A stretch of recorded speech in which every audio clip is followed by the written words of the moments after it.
export markets. It means buying Canadian. Mr. Speaker, by using the power of our economy, we are able to provide things such as health care, home care services, improved dental programs, pharmacare programs. Mr. Speaker, building Canada strong means building the strongest, the healthiest economy in the G7. Thank you, Mr. Speaker. The honourable member for Provencher. Mr. Speaker, Canadians are pinching pennies as this Liberal government continues to pinch Canadians.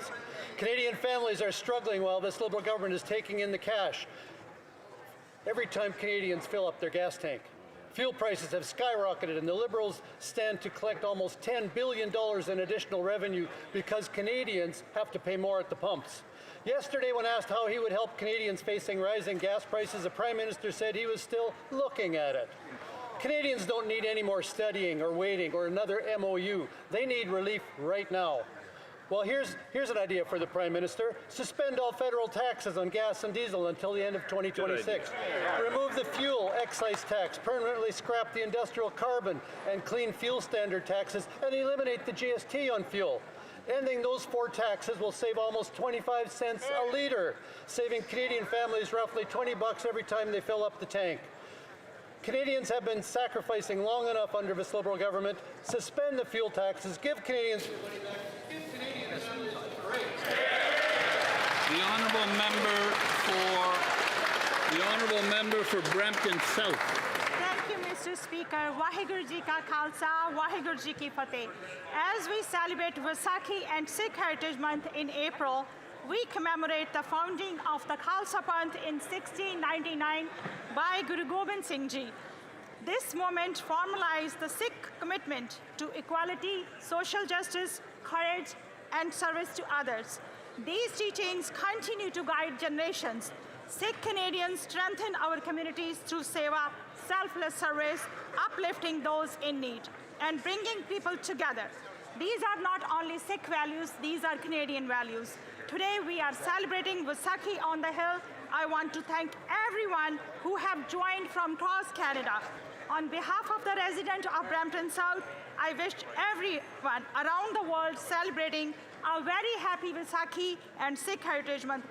Vaisakhi ਦੀਆਂ ਤੇ ਖਾਲਸਾ ਸਿਰਜਣਾ ਦਿਵਸ ਤੇ Sikh Heritage Month ਦੀਆਂ ਸਾਰਿਆਂ ਨੂੰ ਲੱਖ ਲੱਖ ਵਧਾਈਆਂ ਹੋਣ।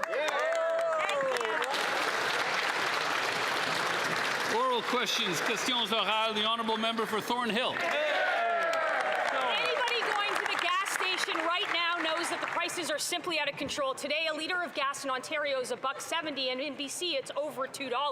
You don't just pay for fuel at the pumps, you pay an excise tax of 10 cents, a fuel standard of 7 cents going to 17 cents, and a GST on all of that. All of those are just federal taxes, adding up to 25 cents on every litre. Liberal taxes have turned a bad situation into a tax grab for the government. Will they adopt the Conservative plan and suspend all of those gas taxes today? The Honourable Minister for Finance. Mr. Speaker, we won't take lessons from these Conservatives. We are very, very aware of the situation, Mr. Speaker. We have been following this issue. Let me remind them that there's something called a conflict in the Middle East going on, Mr. Speaker. We're watching the situation. We had a meeting with our federal, provincial, territorial colleagues just last week, Mr. Speaker, and Canadians know that we are always there to support them in difficult times. The honourable member for Thornhill. There are some things the government can control, and there are many things that it should control. For the Liberal government, the pain at the pump isn't a coincidence. It's actually a policy choice. It's up to them now how much tax goes on every litre of gas. That sits at 25 cents. But they can make it 0 cents by adopting our Conservative plan. While they delay, Canadian families suffer with an extra $20 every time they fill up. The Prime Minister has been looking at it while Canadians have been paying for it. When does he plan on doing something other than just monitoring the situation? The Honourable Minister for Finance. Mr. Speaker, in fact, we have done a lot, and let me remind the colleagues, because it's Monday, the first thing that we have done was to lower taxes for 22 million Canadians. Well, just talk to your constituent. They will tell you, my friend. Just ask your constituent, they will tell you. Mr. It must go through the speakership. On a eu 2 semaines de congé. We've had 2 weeks break, but it feels like people have forgotten a lot about the House of Commons. The Minister. Right, you know, it's all about emotion and passion in this House, Mr. Speaker. One thing that I can say, Mr. Speaker, is that the first thing we did under this government, Mr. Speaker, has been to lower tax for 22 million Canadians. But more than that, Mr. Speaker, we were there for Canadians with respect to grocery. We have been there to help them with childcare. We have been there to help them with farmer care. We're there to help them with dental care. The honourable member for Thornhill. The minister won't stand up and give a clear answer. In fact, he won't even talk about gas prices, and it's very easy to see why. Oil prices aren't hurting this government, they're actually funding the government, because with every $10 of increase in oil prices, the Liberals get $2 billion more in tax revenue. That means Liberals are collecting a generational windfall at the pumps, while Canadians pay more for everyday essentials. I'll give the minister some more practice, and I'll ask him very slowly, will he suspend the out-of-control gas taxes and return the $5 billion to the people that paid for it? The Honourable Minister of Jobs and Families. Let's suppose for a moment, Mr. Speaker, that there is a generational windfall. I know what the Conservatives wouldn't spend it on. They sure wouldn't spend it on training for young people because they voted against that. They sure wouldn't spend it on building the kind of infrastructure that communities need while creating great paying union jobs because they voted against that. They sure wouldn't spend it on student food programs or an affordable early learning and childcare program that's saving Ontario families $16,000 per year per child because they voted against that. So what would they spend any kind of tax earnings on? Not Canadians. L'honorable député de Montmorency. The Honourable Member from Montmorency-Charlevoix. Thank you, Mr. Speaker. The government is taxing our road to success. Taxes seem to be the cornerstone of Liberal decisions. Throughout the world, governments are acting to help their people overcome the current storm. But the Liberal government is doing the opposite. Ireland, Spain, Australia, Austria have all reduced their gas taxes to give a bit of breathing space for Canadians. Doing so would be responsible here, would be logical and effective. Will the Liberals follow our proposals and suspend the federal gas tax? The Honourable Leader of the Government in the House of Commons. Mr. Speaker, first of all, I would like to congratulate Ms. Christine Fréchette for her election as the leader of the Coalition Avenir Québec, before I answer my honourable colleague's question. She's the next Premier of Quebec. Now, with regards to the gas tax, I'd like to remind my colleague that we have removed the gas tax for consumers.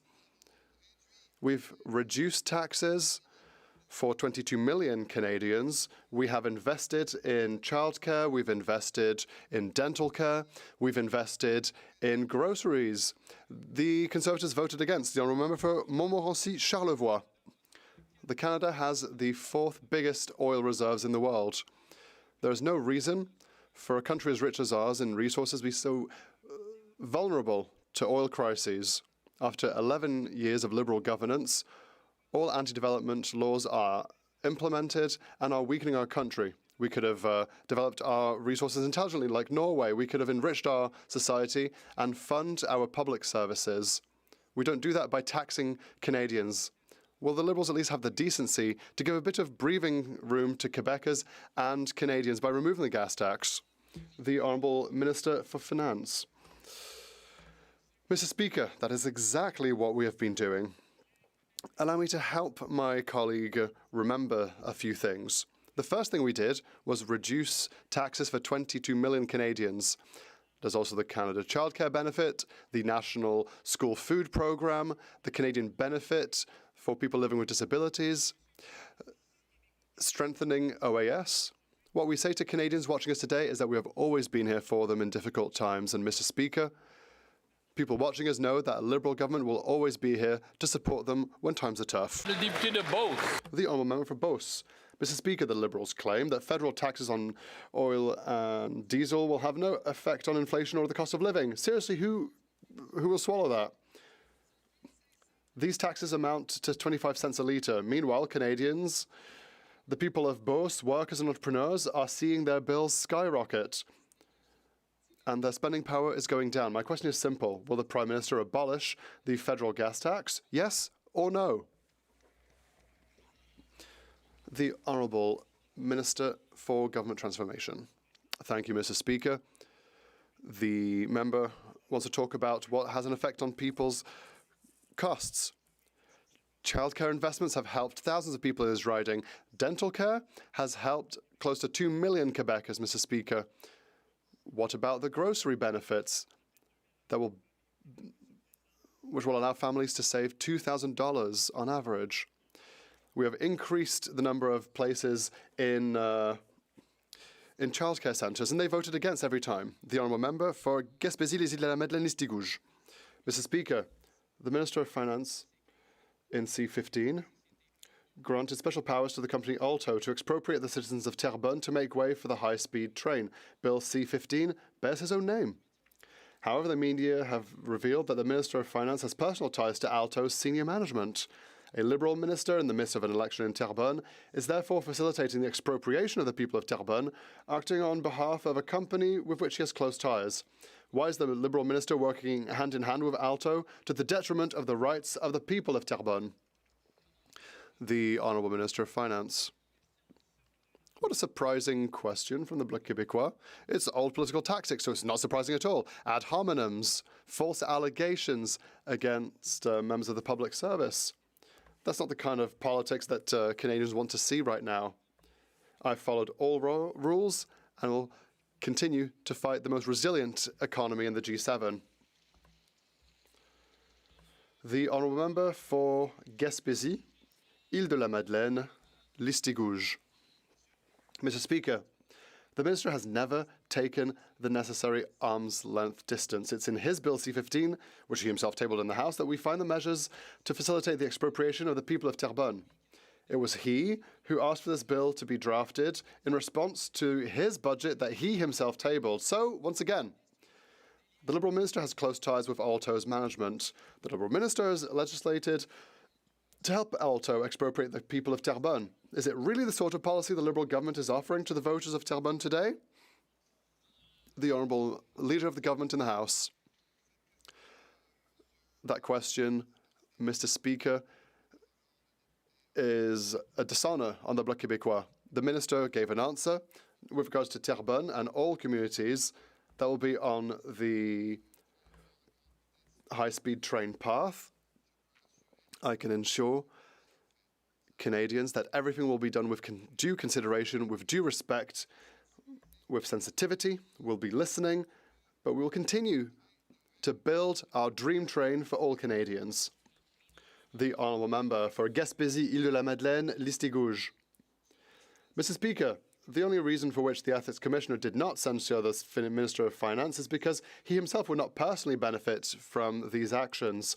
No, those who benefit are the Liberal government and Alto, who will now be able to expropriate the people of Terrebonne more easily. And those who lose out are those who will find themselves on the route imposed by Alto for the high-speed train. Why do the Liberals not seek to win over the citizens of Terrebonne and work with them by truly listening to them instead of taking away their rights and threatening their land? The Honourable Leader of the Government in the House. Those who benefit are 40 million Canadians who have a dream, and that is a high-speed train. And they've been waiting for this for 40, 50 years. This dream is within reach. First of all, between Quebec City and Toronto, and will continue, Mr. Speaker, because we will have built the best technology. We're going to change the mobility landscape in Canada, and we will build this train. The honourable member for Calgary East. Liberal fuel taxes drive up the cost of gas and food. That's clear in Calgary East. Our Salvation Army saw a 500% usage increase in their food security program because of the higher cost of food. And like a typical Liberal, this Prime Minister would rather cash in on higher oil prices for his government than give Canadians a break at the pump. Will he implement our Conservative plan to remove all federal fuel taxes to save Canadians 25 cents per litre at the pump? Yes or no? The Honourable Secretary of State for Financial Institutions. Mr. Speaker, on this side of the House, we're going to continue to focus on making life more affordable for Canadians. We just launched a Groceries and Essentials benefit, putting up to $1,900 in the pockets of working families. We cut the taxes for 22 million Canadians. We cut the consumer carbon tax, the GST for first-time homebuyers. It's time for that leader and that party to focus on affordability for Canadians like we are. Thank you, Mr. Speaker. The Honourable Member for Calgary East. He's bragging about a $90 tax cut. You can't even buy a jug of milk for that weekly. And Canadians are paying on average 20 cents more per litre than the Americans, and the difference is because of fuel taxes. The Liberal Prime Minister said he's looking into lower gas prices, but the answer is right in front of him. Will he implement our plan to get rid of all fuel taxes federally to save Canadians $1,200 at the pump? Yes or no? The Honourable Secretary of State. Mr. Speaker, I think it's pretty clear that Canadians from coast to coast to coast and members in this House are gravitating to our Prime Minister's leadership and his vision for Canada. We continue to make life more affordable for Canadians, cutting taxes, the Groceries and Essentials benefit, automatic federal benefits, the list goes on and on. On this side of the House, we're going to continue to focus on affordability. It's time for that leader to get back in this House and help us build a strong Canada. Thank you, Mr. Speaker. You know, the Honourable Member cannot, I know he wasn't, he was speaking probably more metaphorically, but we know that we can't indicate whether a member is present or absent. The Honourable Member for Middlesex, London. Speaker, yesterday when asked about rising gas prices, the Prime Minister says he's still looking at how to help cushion the blow for Canadians. Well, let me help him out. The reality is that the federal government will collect more in royalties than it would cost to eliminate all of the federal fuel taxes for the rest of the year. Conservatives have proposed cutting these taxes to save 25 cents a litre at the pumps for Canadians. So will the Liberals help Canadians adopt our Conservative plan and just cut the taxes? Hear, hear. The Honourable Secretary of State for Labour. Mr. Speaker, how you vote in this House matters. And on this side of the House, Mr. Speaker, we voted every single day to make life more affordable for Canadians. On that side of the House, Mr. Speaker, they voted against every measure to make life more affordable for Canadians, Mr. Speaker, whether it's delivering a tax cut that's benefiting 22 million Canadians, whether it's about the Canada Child Benefit, Mr. Speaker, reducing childcare costs, cutting the carbon tax that reduces the gas prices, Mr. Speaker, whether it's about delivering dental care, Mr. Speaker, the National School Food Program, Mr. Speaker. The problem for the Conservatives, they vote against it all. The Honourable Member for Middlesex, London. Mr. Speaker, it's still more rhetoric and still no results from these Liberals. Canadians have been pinching their pennies for long enough. The Liberals have the ability to use $5 billion of their $9 billion windfall to suspend the excise tax, the GST on gas and diesel, and permanently eliminate the clean fuel taxes and the carbon taxes. That would deliver over $1,200 in savings this year for a family of 4. So will the Liberals stop lining their own pockets for once and do the right thing and cut the gas taxes for Canadians? The Honourable Minister of Women and Gender Equality, Small Business and Tourism. Thank you, Mr. Speaker. We are delivering relief for Canadians, whether that's at the grocery store or on everyday essentials like the gas. We've delivered the Canada Groceries and Essentials benefit, and as the member said, the perfect example she gave with the family of 4 is $1,900 additional for that family. We've also cut taxes for 22 million Canadians.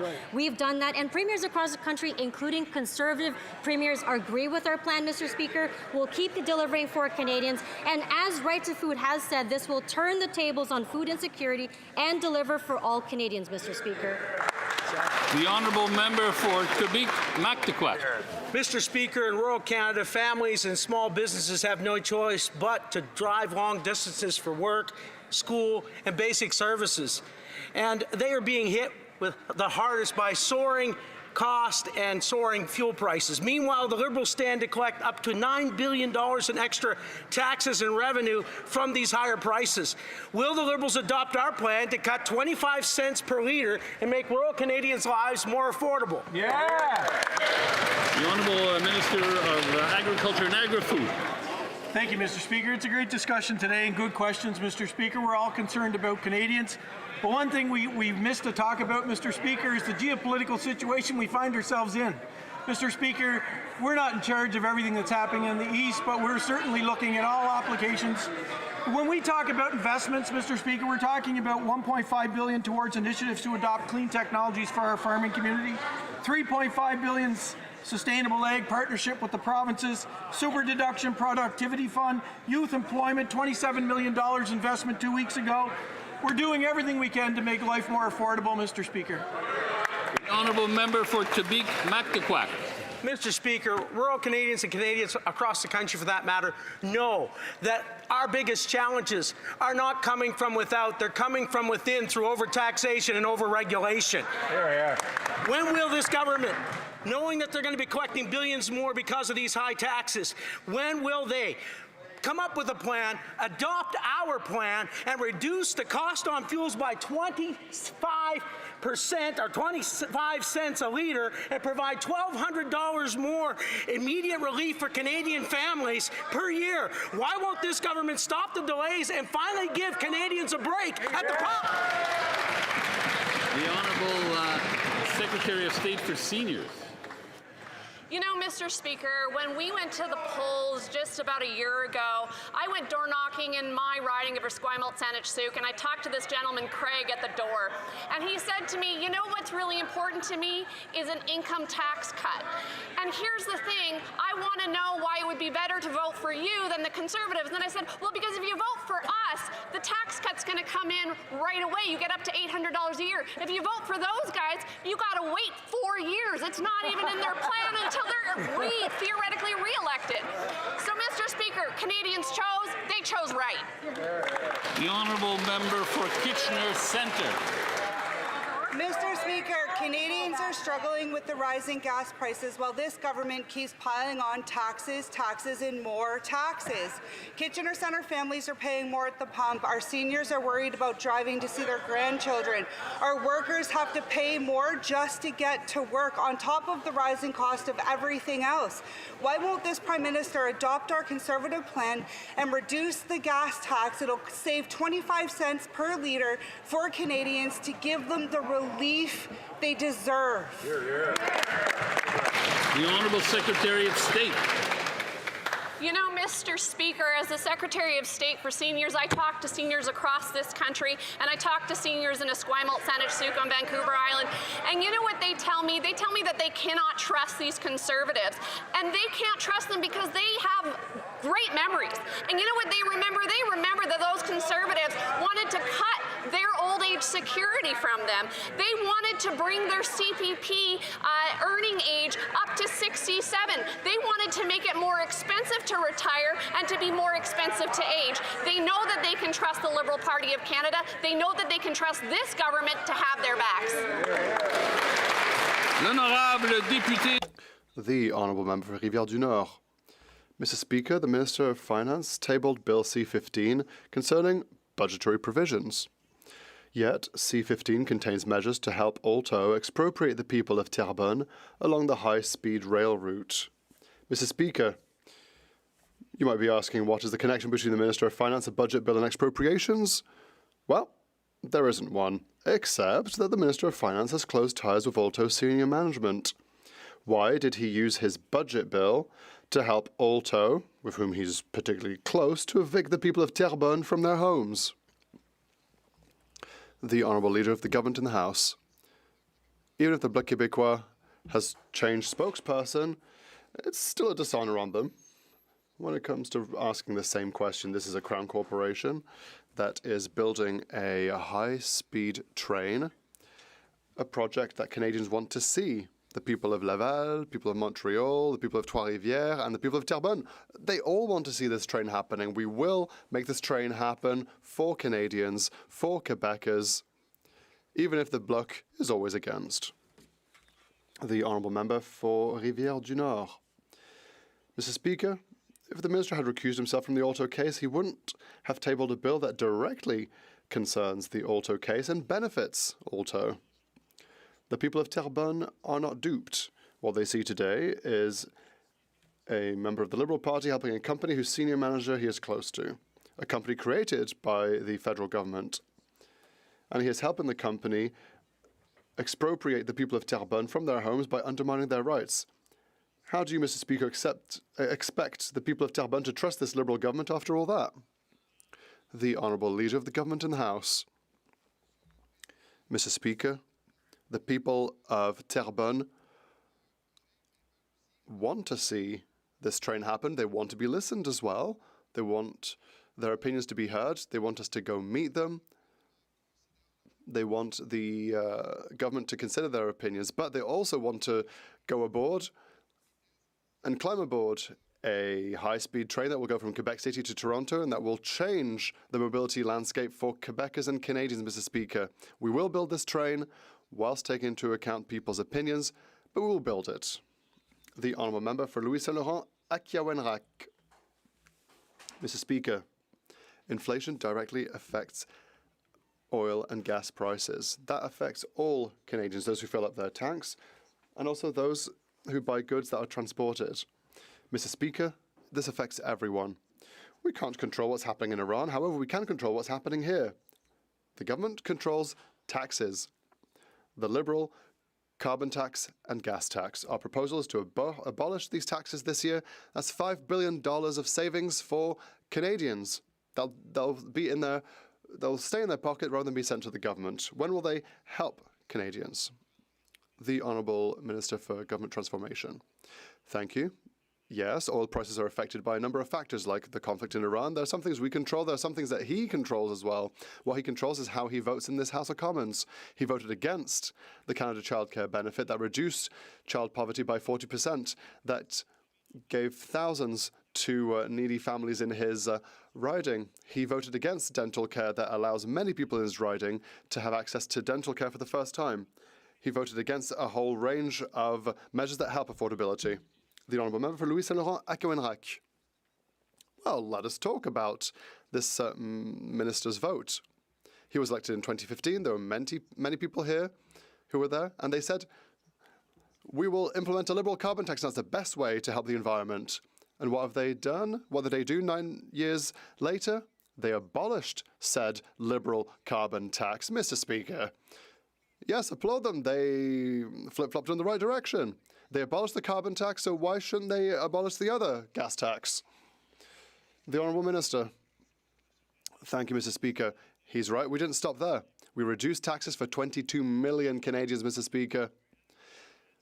We tabled the grocery benefit that gives up to $1,800 to families, those who need it the most. That's 12 million Canadians. I'm very proud of our record. We've helped Canadians from coast to coast to coast, and we've helped Quebecers to fight against the affordability crisis. The honourable member for Portneuf-Jacques-Cartier. Thank you, Mr. Speaker. I'd like to invite my colleague to live in the present and not the past. Canadians are suffering from the economic situation. I want to distribute food aid at the Portneuf Women's Centre. The volunteers are kind, generous, but at their wits' end. There is more demand and fewer food supplies to distribute to people from all walks of life who have vital needs. There's a simple and quick solution. Suspend the excise tax on fuel and GST on oil and diesel.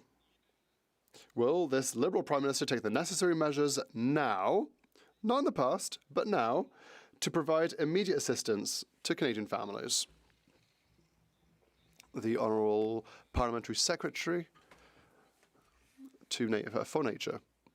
We are currently helping Canadians, Mr. Speaker. In my honourable colleague's riding, the Canada childcare benefit grants up to $8,000 a year per child. The Canada grocery and essential benefits grants up to $1,800 a year. The dental care program has helped close to 20,000 people in his riding, $800 savings in average. So we have acted to help Canadians in these particularly difficult times. We are acting, and he keeps voting against. Thank you, Mr. Speaker. The Honourable Member for Portneuf-Jacques-Cartier. Mr. Speaker, as gas prices skyrocket and the Liberal government rakes in billions more thanks to rising oil prices, how much longer will the Prime Minister be thinking it over before taking action, while Canadians, meanwhile, are struggling to make ends meet? Why is he refusing to act now by suspending federal taxes on gas and diesel? Will the Prime Minister, the Liberal Prime Minister, finally adopt our Conservative plan to eliminate these taxes and allow families across Canada to save hundreds of dollars at the pump by the end of the year? The Honourable Parliamentary Secretary, or Secretary of State, rather. We didn't wait to help Canadians. Since we've been here, this government has acted. For a family of 4 in my colleague's riding, up to $21,000 if you count all of the different tax cuts and benefits that we have brought in the last year. That's acting for Canadians. And so that is why that's the solution we've put in place. And every time these solutions were proposed, my honourable colleague, well, he said no. I think that it's important that he sees things in the overall context and the systematic help that we're offering Canadians. The Honourable Member for Côte du Sud, Rivière-du-Loup, Katsumashik-Témiscouata. In rural areas, Mr. Speaker, getting around, driving isn't a choice, it's a necessity. Our young people depend on transportation to get to school and their activities. But with gas prices skyrocketing, drivers are struggling and our young people are paying the price. The federal government is raking in billions of extra dollars thanks to rising oil prices. Yesterday, the Liberal Prime Minister said he was thinking about solutions. Canadians, however, don't have the luxury of waiting for solutions. Why is the government refusing to suspend federal taxes on gas and diesel to give our young people in our rural areas real relief? The Honourable Parliamentary Secretary to the Minister. Our colleague is right. Yes, our colleague is right. Since February 28th, the price of gas, at least in my area, has gone from $1.45 a litre to about $2 a litre. Because the price of oil has gone up by $60 a barrel, Mr. Speaker. That's the problem. The problem is the war in the Middle East, Mr. Speaker. In the meantime, we have put in place a series of measures to help Canadians make ends meet, including the Canada Child Benefit. Mr. Speaker, as my colleague said earlier, that's $8,000 per family, Mr. Speaker, per family. The honourable member for Brampton Centre. Mr. Speaker, at this historical moment for our country, we have a choice. Will we look back on nostalgia as a strategy, or will we invest in ourselves to build better cities and communities? Last week, Canada's new government launched the Build Community Strong Fund, an historic $51 billion investment to build the roads, bridges, transit, and community infrastructure our future depends on. On behalf of the people of Brampton, can the Minister of Housing and Infrastructure tell this House what this critical new investment will mean for people in our community? Bravo. The Honourable Minister of Housing and Infrastructure. Thank you, Mr. Speaker. I want to thank the member for this great question. It was wonderful to be in Brampton last week with the Prime Minister to announce the funding for a new community centre, the Embleton Community Centre and Park in Brampton. $64 million investment for a 175,000 square foot community center. It's exactly the kind of project that we promised Canadians we would deliver. Mr. Speaker, this is one of 13 initial projects for the Build Community Strong Fund. There's much more to come in the weeks ahead. It's time to build. The honourable member for Newmarket Aurora. With gas prices soaring, this Liberal government is now expected to receive up to $9 billion more in revenue from higher oil and gas prices. This is revenue they never budgeted for. But for Canadians, these are higher costs they never budgeted for. It means higher prices at the pump, at the grocery store, or just to get by. Will the Liberal government commit today to dropping the 25 cents per litre tax on gas for the remainder of the year so Canadians are not punished while this Liberal government profits? Hear, hear. The Honourable Minister of Artificial Intelligence and Digital Innovation. Thank you, Mr. Speaker. Instead of repeating talking points, let's give some facts about building an affordable life for real Canadians. We cut tax for 22 million Canadians. Our food and groceries essential bill will put almost $1,900 in the pocket of a family of 4. We are building affordable homes, Mr. Speaker. Let's not forget dental care and health care. Real help for real families and real jobs for a real affordable life, not talking points, not fiction. The Honourable Member for Newmarket Aurora. Mr. Speaker, there was no acknowledgement of the $2 per litre gas and no solutions to address it. What we hear is we're looking into it, we're following the issue, or we're just patting ourselves in the back for something. While they are raking in the profits, families are paying more at the pumps, at the grocery store, and just to get by. So when will the Prime Minister start acting by immediately adopting our Conservative plan to drop federal taxes on gas and diesel for the remainder of the year so Canadians can have a break at the pump? The Honourable Minister. Mr. Speaker, we're investing in Canadians. We are investing in businesses because, unlike the opposition, we realize we are in a trade war and we've got to support our businesses. Let me give you some example. In Markham, we invested in CES Transformer, creating 143 new jobs there. In Thorold, we've been investing in Axe Building, 32 permanent new jobs. In Kit Steel, we're investing in companies, in families, to make life more affordable and to build this into the strongest economy in the G7. That's how you win. The Honourable Member for Cloverdale Langley City. Affordability has gotten so bad that farmers in my riding are taking to social media begging this Liberal government for gas tax relief. This is planting season, one of the most fuel-intensive times of the year, and Tyler Heppel, a very popular Cloverdale farmer, said it plainly. When fuel costs go up, food prices go up. It's that simple. Families are already struggling at the grocery store, yet this government keeps collecting billions in extra as prices rise. The Prime Minister says he's looking at options. Farmers don't need looking, they need action. Will the Liberals remove federal taxes on gas and diesel before these costs hit every dinner table in Canada? The Honourable Minister of Veterans Affairs. Mr. Speaker, we're helping make food more affordable by introducing the new Canadian Groceries and Essentials benefits, giving family direct support when they need it most. We've also created the $150 million Food Security Fund to help communities expand access to nutritious, affordable food close to home. And that's not all. We're strengthening local food infrastructure across the country so producers can connect more easily with consumers. We're working hard to keep prices down and make more healthy food options accessible for more Canadians. Hear, hear. The Honourable Member for Cloverdale Langley City. What makes this worse is that the government makes more money the higher gas prices go. Every time the price at the pump rises, the GST rises with it. More pain for Canadians means more revenue for Ottawa. This is not just about high prices. The government is profiting from them. Families are cutting back. Farmers are warning food prices will climb again, and the Liberals are quietly taking in billions more. If they can collect billions extra from higher prices, why not give it back by taking taxes off gas and diesel? Will the Prime Minister finally give Canadians relief at the pump? Hear, hear. The Honourable Minister of Veterans Affairs. Mr. Speaker, we understand Canadians are facing affordability challenges, and Canadians in British Columbia understand there's uncertainty in the world.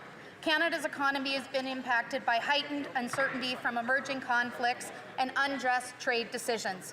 Our government is delivering measures to help Canadians weather current challenges, from automatic tax filings to the groceries and essentials benefit for 12 million Canadians to reducing taxes for 22 million Canadians. Our commitment is to improving affordability remains unchanged and unwavering. The Honourable Member for Richmond Centre Marlpole. Mr. Speaker, in the Cowichan-Lankan case, the Liberal government instructed its lawyers to abandon the fee simple argument, the very cornerstone of private property rights in Canada. That decision has created real uncertainty for homeowners, businesses, and everyone who depends on secure land ownership in this country. By stepping back in court, this government is effectively walking away from defending Canadians' property rights. Will the Prime Minister reverse this decision and direct its lawyers to fully defend fee simple ownership? Yes or no? Hear, hear.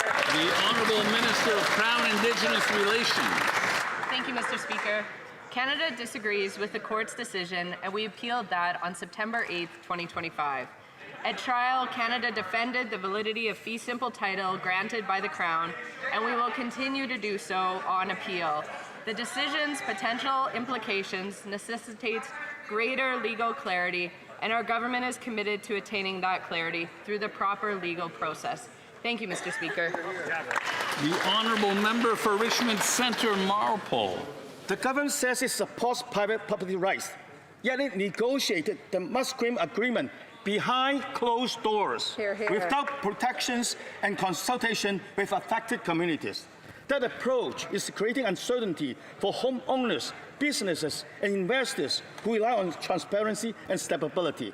Canadians still feel their property rights are not safeguarded by this Liberal government. Hear, hear. Will the Liberals match their words with action and commit to a full legal binding transparency agreement and to protecting private property rights in all future agreements? Hear, hear. The Honourable Minister.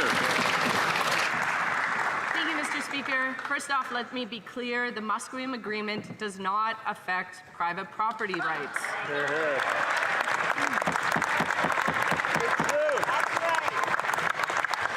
An MOU was signed in 2017, and a framework agreement was signed in February. It's not a land claim, and it's not a title agreement. What the agreement was Musqueam's constitutionally protected Aboriginal rights in the specific areas of fisheries, stewardship, and marine emergency management, while also establishing a clear framework for collaboration between the First Nation and Canada. The Honourable Member for Nanaimo Ladysmith. I'm from British Columbia, Mr. Speaker, where homeowners are anxious and builders are hesitating to invest. People are wondering if they're going to be able to renew their mortgages. They're asking about the value of their homes. Liberals and New Democrats told their lawyers not to defend our fee simple property rights. They unleashed uncertainty and chaos when we're already struggling with high costs and economic volatility. So what communities want to know, will this Prime Minister end the secrecy and instruct his lawyers to protect the supremacy of private property rights? Or will Canadians have to keep wondering if their homes are truly theirs? Hear, hear. The Honourable Minister of Justice. Mr. Speaker, the degree to which the Conservatives have misconstrued the position of the Government of Canada indicates that they have not, in fact, read the pleadings that have been filed in the court today. To be clear, Mr. Speaker, Canada disagrees with the decision that was tabled by the Superior Court in British Columbia, and more than 7 months ago, we have appealed that decision because of that disagreement. We are seeking to advance arguments, as we have at trial, that would protect the private property rights of citizens, and we believe that this deserves legal clarity in the moment. I look forward to making the argument before the British Columbia courts, where this decision will be determined as a matter of law, not politics. The Honourable Member for Cowichan-Malahat, Langford. Residents across British Columbia already face enough pressure from the high cost of living and continued economic uncertainty without wondering whether their homes are truly theirs. The Cowichan Tribe's decision now calls into question all private property rights while damaging reconciliation efforts across Canada. Closed-door deals without transparency are not in the spirit of truth and reconciliation. The Liberals must do better. They must provide unity and economic stability. Will the Liberals assure Canadians that all future agreements will put private property rights first while protecting meaningful reconciliation? Hear, hear. The Honourable Minister of Housing and Infrastructure. Thank you, Mr. Speaker. Mr. Speaker, this government supports the rights of private property owners, and this government is 100% committed to reconciliation. Canadians want the clarity that this appeal will provide, They do not want the fear and misinformation that these Conservatives are pushing out there in an attempt to divide Canadians. Thank you, Mr. Speaker. The honourable member for Langley Township, Fraser Heights. Mr. Speaker, the recent BC Supreme Court ruling in Cowichan calls into question whether private property rights in Canada are secure, creating unnecessary economic risk in our economy. Clearly, the Liberals have dropped the ball on this one, and right at a time when Canadians are facing pressure from higher costs and economic uncertainty. So, will the Liberal Prime Minister direct the lawyers to argue that private property rights in Canada must be secure for homeowners, farmers, businesses, and investors? Must be number one. All right. The Honourable Minister of Veterans Affairs. Mr. Speaker, has been said by some of my colleagues, this will not change private property rights.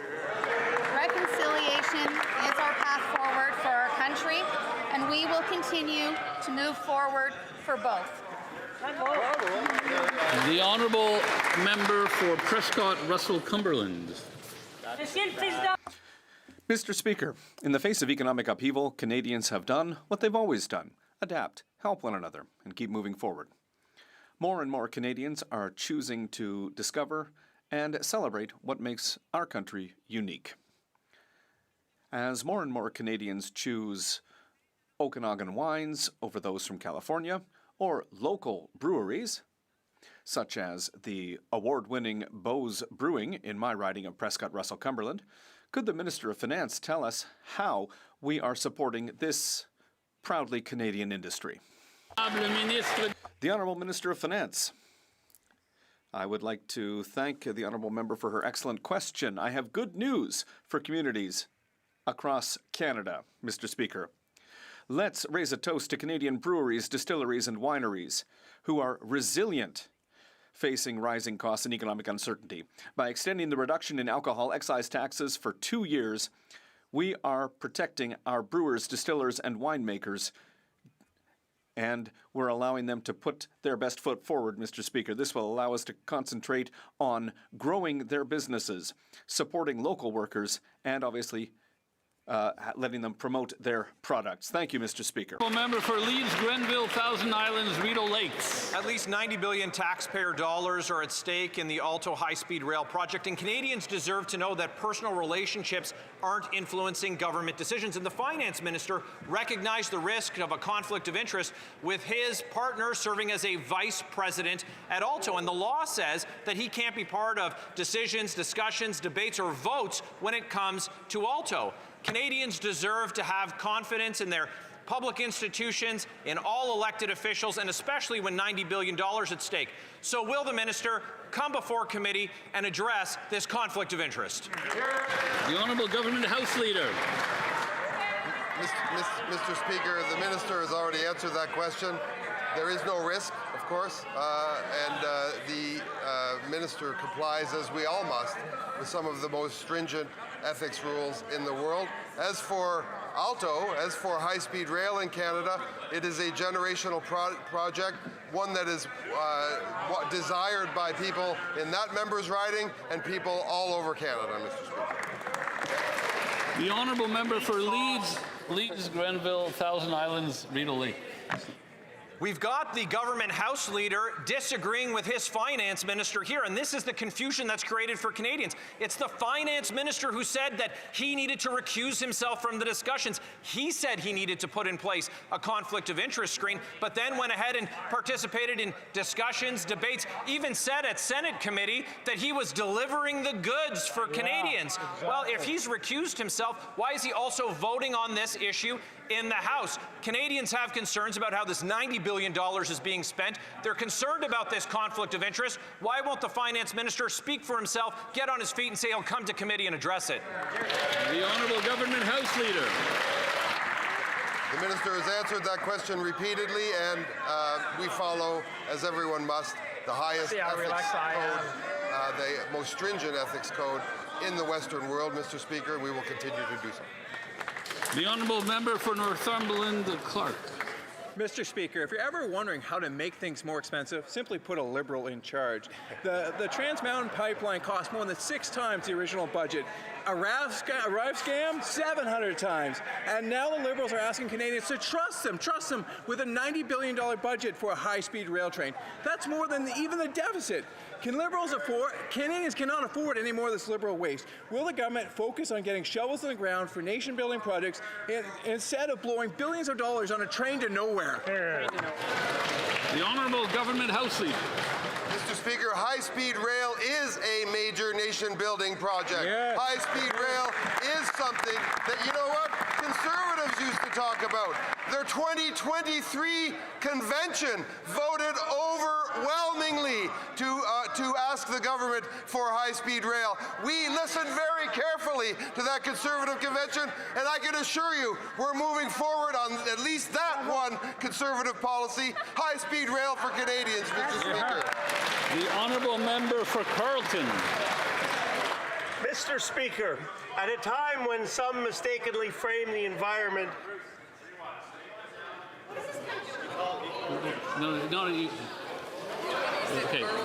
The member for Regina Wascana is next. So we'll start. We'll let the member for Carleton start again now. Okay.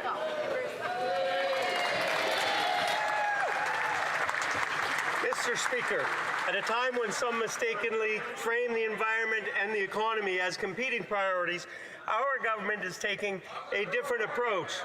Can the Minister of the Environment, Climate Change and Nature share with the House how Canada's new nature strategy is both protecting our natural capital and building a stronger, more sustainable economy? Here, here. Great question. The Honourable Minister of the Environment and Climate Change.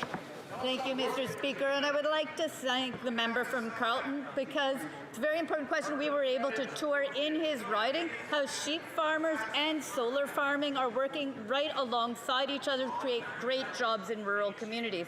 The nature strategy that we have put forward with our plan is going to work on creating 2 new parks, a marine conservation area in Eastern James Bay area, and Seal River in Manitoba. But more than that, we're working on mapping to help projects be built well, and we're going to mobilize capital so we can continue to build these amazing projects. Honourable Member for Regina Wascana. Mr. Speaker, last fall the media reported that Regina's new federally subsidized electric buses could run for only 3 hours per day in the winter.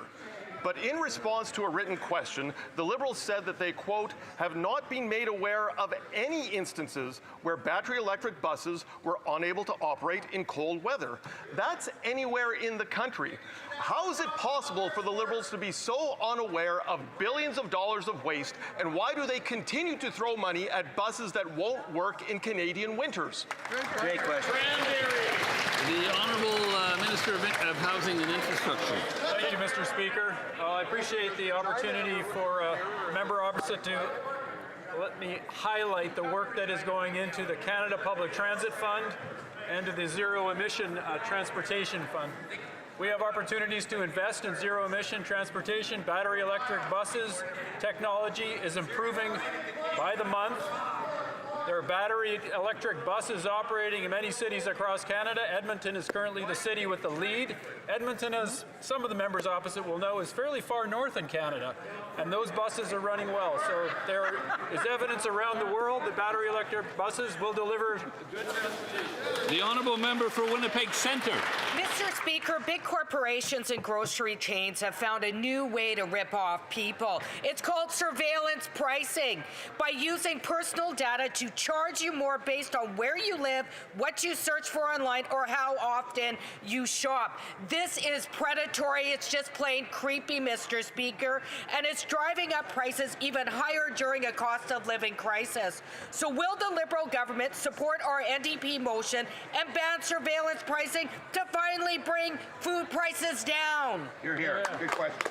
The Honourable Minister of Finance. Mr. Speaker, my colleague is raising a very important question, Mr. Speaker. That's why we have already increased the power of the Competition Bureau, Mr. Speaker, because we know that competition is the best way to ensure that we can stabilize price in the country. We will always be on the side of competition. and Canadians know they can trust us that we will always be on their side of the consumers to make sure that they have better price across our nation. Thank you, Mr. Speaker. I would like to highlight the presence of His Excellency, Mr. Pierre-Audrey Page, President of the National Council of the Helvetic Confederation.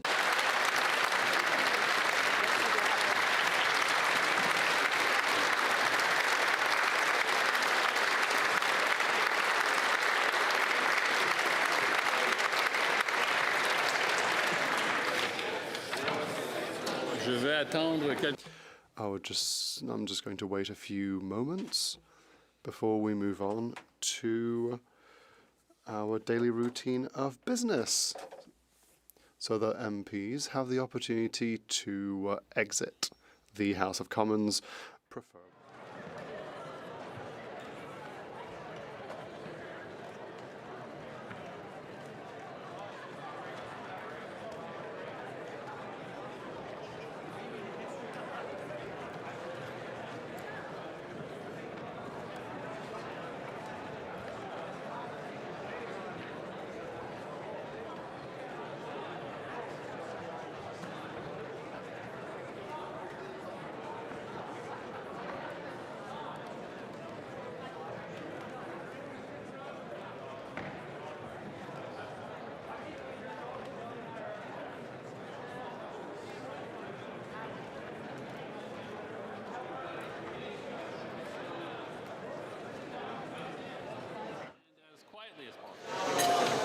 Because we are moving on to daily routine